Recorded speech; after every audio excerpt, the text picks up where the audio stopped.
Hi, I'm Johnny Ray, and this is another episode of For Addicts, From Addicts, and this is also the first phase of 5-Hour Recovery.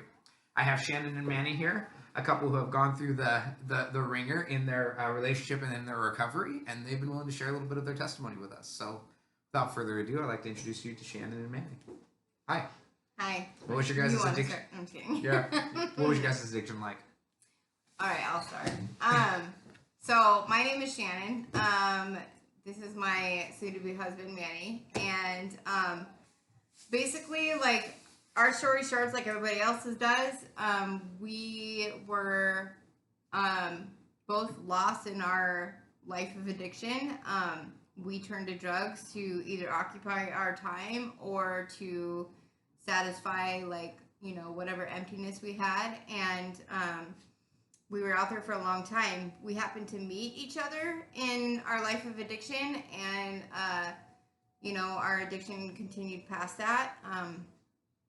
There's a lot of stories in between. Basically, I became pregnant. I think it was like about a year into our relationship, and we were on Section 8 housing at the time, and I tried to get clean, and I went to treatment while I was pregnant with my second daughter, and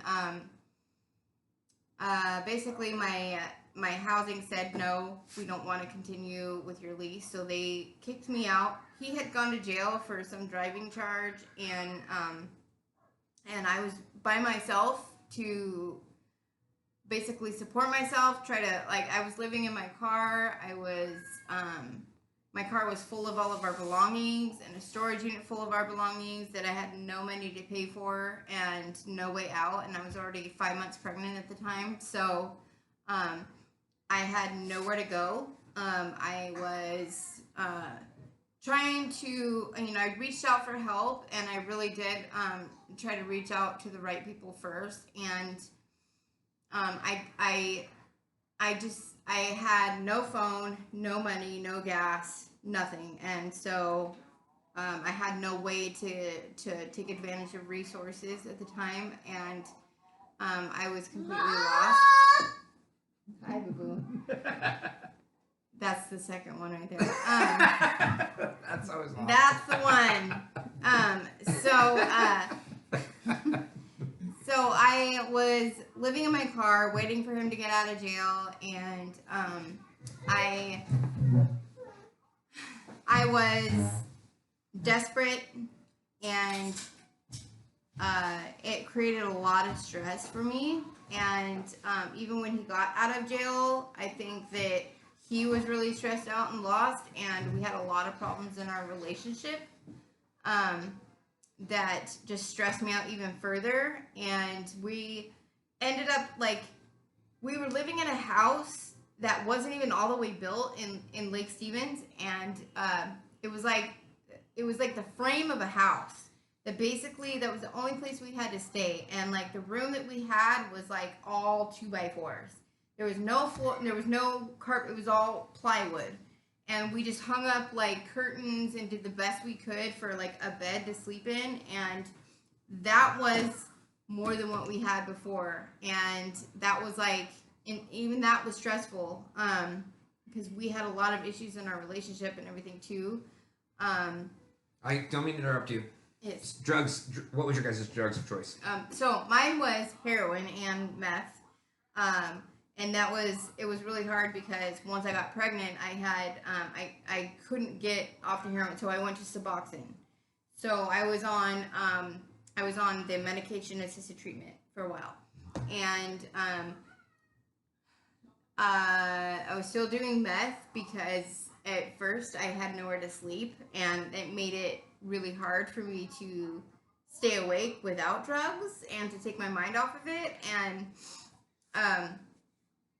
without any way out, it's really hard. Without your basic needs met, it's really hard to get off of that, to get off of anything. Manny, what was yours? Matt? Yeah. Okay, keep going. Didn't mean to cut you off. It's all good. So if I don't ask him questions, he won't say anything. Right. I forgot. So I'm gonna get you to talk. So Yeah. keep going.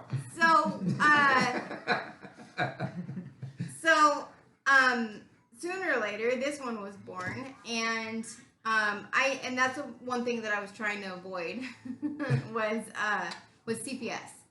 And I had been there before. I didn't want to do it again, and that's why I went to treatment while I was pregnant with her and trying to get clean. And but to be honest with you, at the time, I was kind of waiting for that, like eager for that to happen because I knew I would get help. And once I got help, I knew that I would take it. It was crazy. Like, she was born in a hospital in Mount Vernon. Like, we were living in some like garage in the middle of Stanwood, like in the woods somewhere that had no bathroom, no nothing, right? No running water. And the ambulance showed up because my water had broke. And so they showed up, brought us to the hospital. Once she was born, which was almost in the ambulance, they let us stay there for 2 weeks because she tested positive for methamphetamines. And so we didn't have a place to go. We didn't have a place for them to feel secure enough to be like, okay, you can have, your daughter. So CPS got involved, and they said, while she's here, while we're monitoring her because she had some feeding issues, you guys can stay here. And that was all I needed was a place to stay, a warm place to stay, and a shower, and it was like her birthday was our clean date. And so we stayed there for 2 weeks, and oh, thank you. And so we stayed there for 2 weeks, and then they let us stay in their little, like, they had this house hotel across the street, and we stayed there for another 2 weeks. And his brother was with us, like, every step of the way. Thank you, baby. And so we had like a month clean at the time. So CPS got us into family drug court, and we at that point we're like, we already have a month clean. We really want our daughter, and so we did whatever it took. We stayed in a tent. We lived in a tent out by the railroad tracks in Everett for like another good couple of weeks at least, and then after that we ended up getting help from Recovery Cafe. They helped us with a clean and sober house, and we stayed there for like 3 months, I think.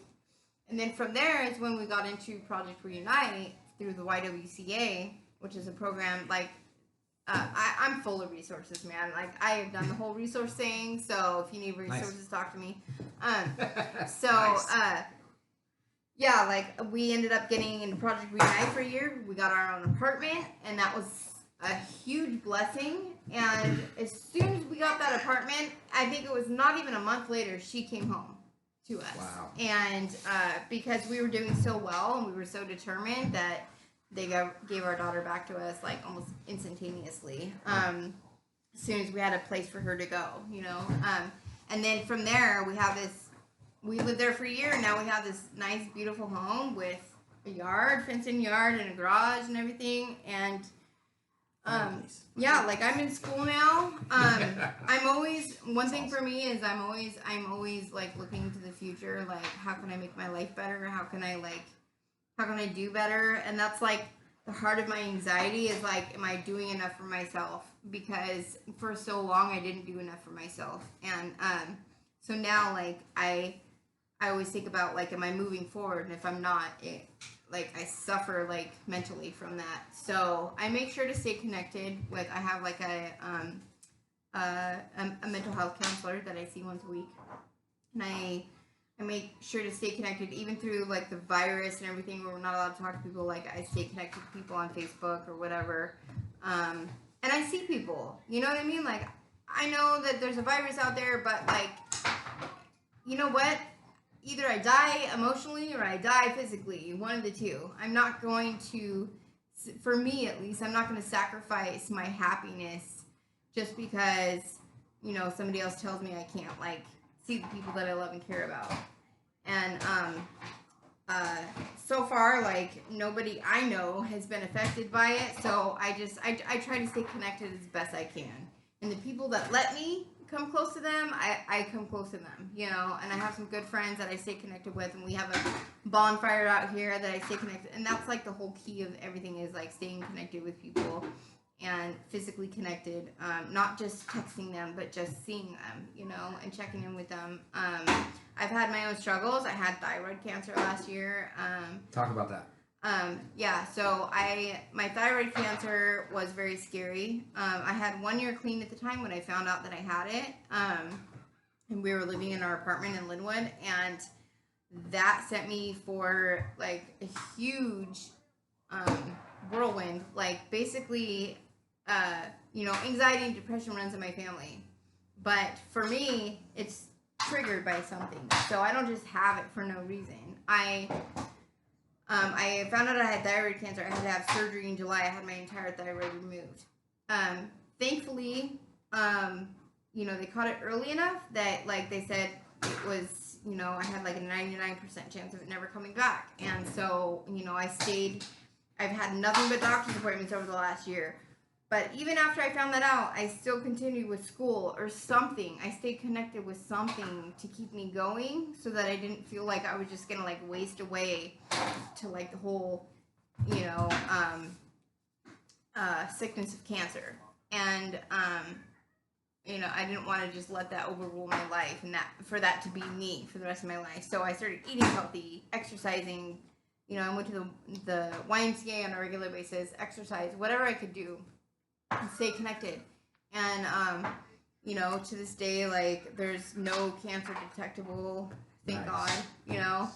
And I did have to take a medical withdrawal from school in order to get, like, the cancer treatment that I needed, but it was very short. It was... She's sweeping the floor. Awesome. Sorry. Get her to do the dishes. My 2-year-old is sweeping the floor right now. Yes! All right. We did something right. Yeah, you don't even have to teach her. That's great. She's like, I got it, Mom. You just do what you're doing. Okay, babe. It's nice. So anyway, you know, that was really hard. That put like a damper on things, but at the same time, it kind of made me like realize the value of life, and I realized just how important like the little things were, and just every day waking up in the morning, being able to get up with your kids and, you know, take them out for a walk or just get outside and do something. Like, that's if I can take anything from life, it's get outside and do something. Yeah. Don't sit inside, you know, especially if you have the habit of addiction, because like that can be Satan's playground, as they call it, you know. After my treatment and everything, now I'm getting back into school again. Of course, this virus has made it very hard for me to continue on what I was doing, but in a normal world in life, like, I would already be enrolled in college full-time again this quarter. Awesome. Even though I am still enrolled and I'm still doing a non-credited class, doing some career research, I'm staying connected. And that's like the key to everything, is staying connected with whatever it is you want to do. Just, you know, I don't know, keep it going. Can I ask Manny the strong silent type of question? Yes. So Manny, so when you're going through your recovery and you're moving from tent to apartment to now house, in a relationship, trying to do recovery together, trying to work and earn money to pay for your family, what is that like?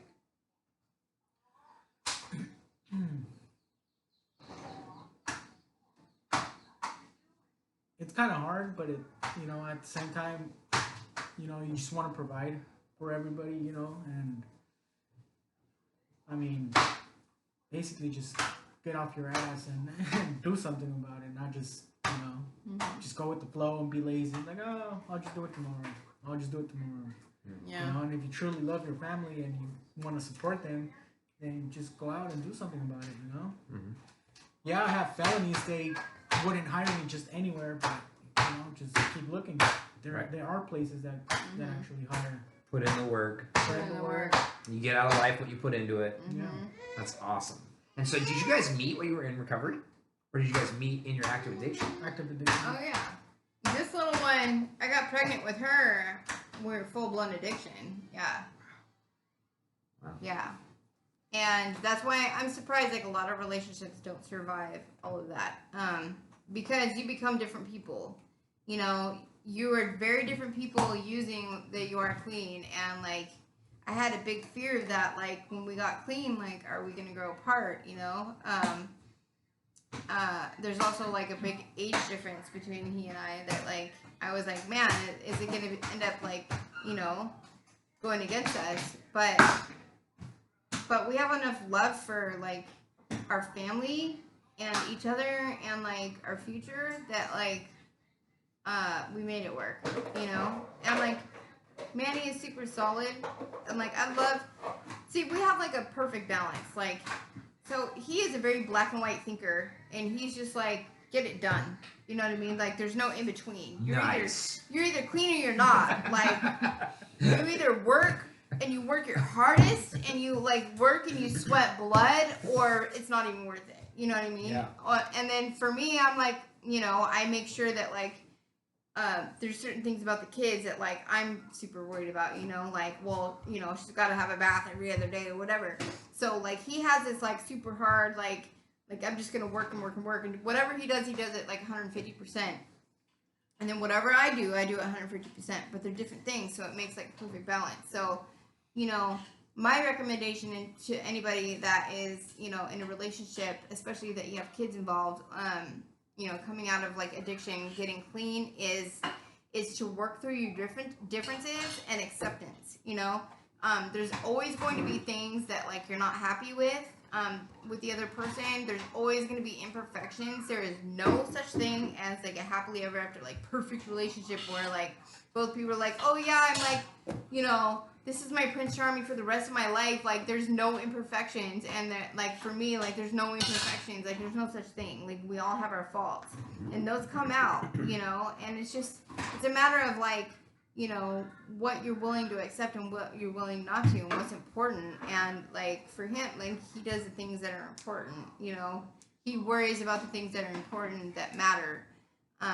And I worry about the things like in between about keeping a clean house and like doing laundry and stuff. So like, you know, so the two of us like we work well and like we, you know, we've found like a good balance. Like it's not always roses and playgrounds or whatever they say. Like there's days that, you know,